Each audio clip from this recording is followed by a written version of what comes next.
One. Welcome back to Games Overboard. I'm Mark. And I'm Brian. Today we're going to talk about a card game we've been playing for a while now. It's one of our favorites. It's one of the few games I would say I've actually come close to actually wearing a copy out. We play it so often. Pretty much. Game is Frank Zoo. By Dorothy Mathhouse and Frank Nestle, designers of other popular games such as Primordial Soup. It's put out by Rio Grande Games. It is for between 4 and 7 players, and it's essentially a trick-taking game, where the goal each hand is you're trying to get rid of your cards first. So let's see what's in that box. Some cards. It's just a card game. Sometimes games don't have to be fancy and have a lot of cool pieces. I like cool pieces and I like fancy games, but this one doesn't need it. It's a very well thought out, very good trick-taking game. So what's going to happen is, at the beginning of each turn, everybody's going to get a number of cards. Depending on how many people are playing, you're going to get a different number of cards. Generally, it's the entire deck's worth just dealt out. Yep. And then each turn, one of the players is going to start with the initial hand. Now, when you play a hand, you're going to play any number of cards in your hand as long as they are a matching set. You can play one single card, or you can play 3 as long as they're the same set. Now, let's talk about what's on the cards themselves. The cards are all animals. And there's 2 different tracks of cards. There's sea animals and land animals. And then there's certain animals that bridge between the land and the sea, such as like a polar bear or a seal or a crocodile. They're kind of both. They're in the water and on land as well. And on each card, the large picture on the bottom as well as the picture in the corners represents the actual animal. This one is a seal, for example. And then in the bubble above the animal, it shows you which animals outrank that animal. Usually that's representative of the food chain, and sometimes there's a couple other little twists in it. But it's what animals outrank it. So now we're talking about the first initial animal set that someone's going to play.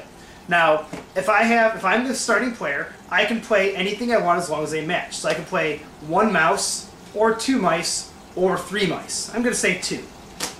Now, the person clockwise has one of 2 options. They can either pass, if they cannot outrank those cards, or they can play a set which outranks those cards. 2 lions. The 2 ways they can do that is either to play the same number of cards that was originally that's in the ranking set, but of a picture that's in of an animal that's in the picture above it, or 1 more of the identical animal. So he played 2 lions. Any other option would be 2 of any of the other animals on top, or 3 mice. And play continues clockwise around the table until you're the originating player. Everybody is passed around the table back to you.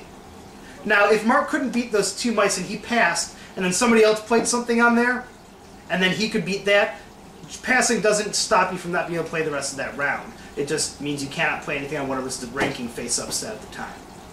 If the cards get back to you and you still have the ranking set, you collect all the cards in the middle of the table face down, and then you get to start a next set. 3 blue fish. And the play goes like that until somebody runs out of cards. And play then continues. This game doesn't stop as soon as someone runs out of cards. The first person out gets points equal to the number of players that are playing in the game. And then every player after that gets 1 less point, with the last player going out getting a 0 instead of a 1. That's the game. There are a couple special cards we'll talk about in a moment. What we're going to talk about now is the 2 different variations of playing the game. You can either play with just normal hands every time, just playing out every man for himself every time, or you can play with partners. Partners gets a little confusing in terms of gameplay, but is essentially what I really think makes this game great. When you have partners, the partners are determined by your overall total score so far in the game. And based on that, you're going to get matched up with another person in the game.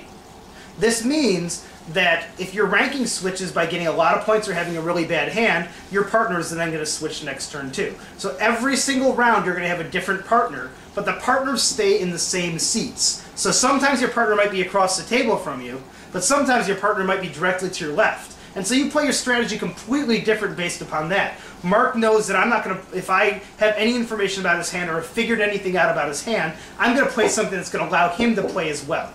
Because when you're playing partners, you get your score each round added to the score of your partner each round.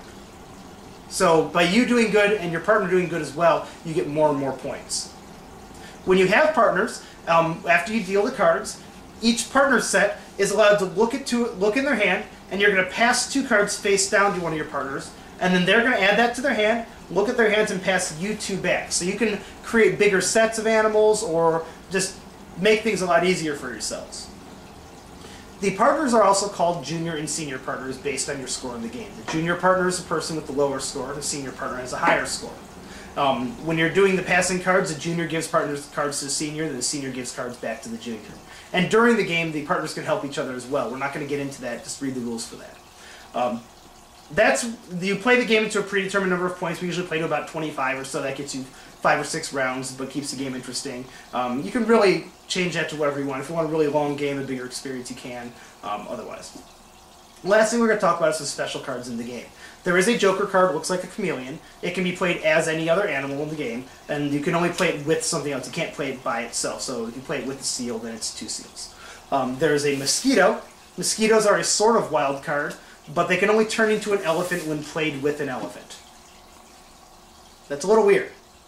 But there's a picture on the top and it shows you. So if you play an elephant and a mosquito, it counts as playing 2 elephants. Elephants are a pretty powerful card in the game. They can be played on a ton of different stuff. That's what a mosquito does. You can only play 1 mosquito per set that you put down on the table. You can't play 3 mosquitoes and 1 elephant to get 4 elephants or anything ridiculous like that. In the game, there is some special scoring. I will tell you right now, I'm going to explain it to you, but we generally leave it out completely. The scoring is pretty convoluted in this game anyway, having to figure out what the partner's score is and then adding it up and then figuring out what the next partner set is, because it's like 1st and 3rd place, 2nd and 5th place, 3rd and 7th place. It's a little confusing if you've never done it before. So there are some extra scoring. If you want to use them, feel free. It's in the game. I'm not a person that changes too many rules, but we just generally leave these out for ease of play.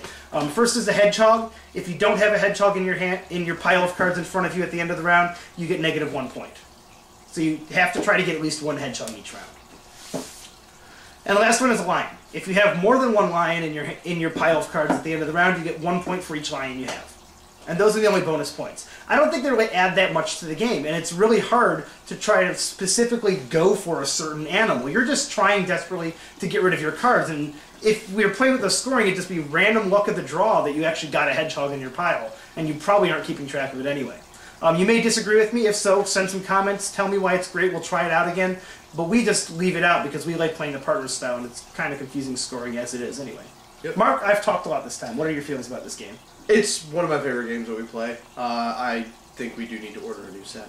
Literally, these cards are worn out. I should just get I should get some sleeves and just stick it in there, and it'll last a while. I'm not saying the cards are bad quality. They're actually really thick and really good. We just play the game that much. My in-laws, my parents love it. If you have a family that likes to play like Pinochle or Hearts or Spades, this is a really easy transition game for them. There's really good pictures. They don't have to know the rankings at all. All they have to do is look at the pictures on the card, and that's it. So you don't have to spend a lot of time teaching that. There are some good player aids showing what outranks what on BoardGameGeek.com, so check those out.